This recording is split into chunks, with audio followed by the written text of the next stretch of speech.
আমাকে জানানো হলো যে বিডিআর দরবার হলে গোলাগুলি হচ্ছে।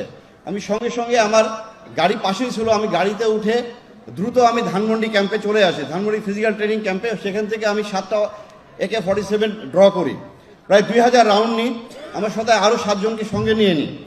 আমি 10টার ভিতরে পৌঁছে যাই 4 নম্বর গেটের কাছে, এখানে জাপান ফ্রেন্ডশিপ ঠিক হসপিটালের উল্টা দিকে আমি যে ওখানে অবস্থান নিই।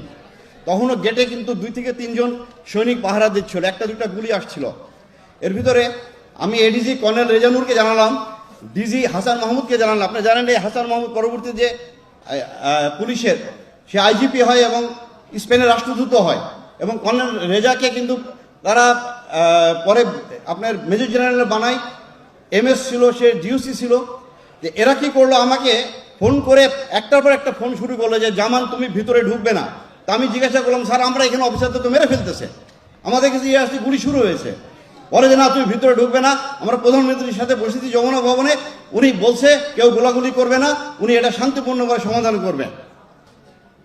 বিডিআর হত্যাকাণ্ড কোনো হত্যাকাণ্ড ছিল, এটা পরিকল্পিত একটি হত্যাকাণ্ড ছিল, যেখানে শেখ হাসিনা সরাসরি জড়িত এবং তার নানক, মির্জা আজম, তাপস প্রত্যেককে। আমি কয়েকটা ছোট্ট ছোট্ট ঘটনা বলি।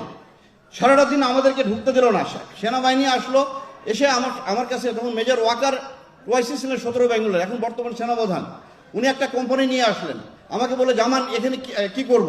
আমি বলি স্যার আপনাকে কি বলেছে, বলে যে না আমাকে তো ভিতরে ঢুকতে নিষেধ করছে। তো বলেছে স্যার তাহলে তো আসলেন কেন আপনারা, কেউ যদি ভিতরে না ঢুকি তো ওনারা খালি হাতে যুদ্ধ করবে। এর ভিতরে কর্নেল গুলজার আমাকে ফোন দিল 10টার থেকে 10:15 দিকে, জামান তুই কোথায়, তুই তাড়াতাড়ি আমাকে বাঁচা, এরা এখন অর্গানাইজ না।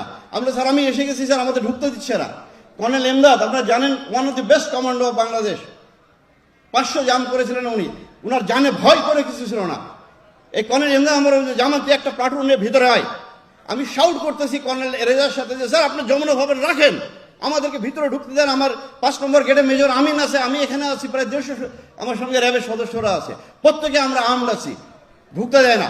বারবার খালি বলে ঢুকবো না কেউ, তোমরা ঢুকবো না কেউ, আমরা দেখতেছি। এর ভিতরে আপনার আমার কোর্স মেজর হাসান ফোন করলো, দোস্ত তুই আয়, এরা আমাদেরকে মেরে ফেলবে। আমি বলছি আমি ঢুকতেছি, আমি একটু আগে যাই, গুলি আসে, আমি আবার ডানে যাই, বামে যাই, আমার সামনে দেখলে একটা ছোট্ট বাচ্চা মারা গেল। এরপরও আমরা ওখান থেকে ছুটে আসতে চাই না, সারাটা দিন আমাদের সাথে এভাবে খেললো। এর ভিতরে 1:30টার দিকে দেখি আপনার এই মির্জা আজম, নানক, মাহবুবা গিনি MP, মুস্তাক আহমেদ রুহি MP, ওয়ারেস হোসেন বেলাল, এদেরকে আমি একটা মুহূর্ত যেন ভুলতে পারি না। আমার ইচ্ছে হচ্ছে গুলি করে হত্যা করি ওদেরকে। ওরা দেখি পতাকা হাতে করে ওখানে যাচ্ছে, যে তারা ওদেরকে বের করে প্রাইম মিনিস্টারের কাছে নিয়ে গেল। পরে শুনি তাদের নাকি বিরিয়ানি খাইয়েছে। রাত্রি 8টা থেকে 9টা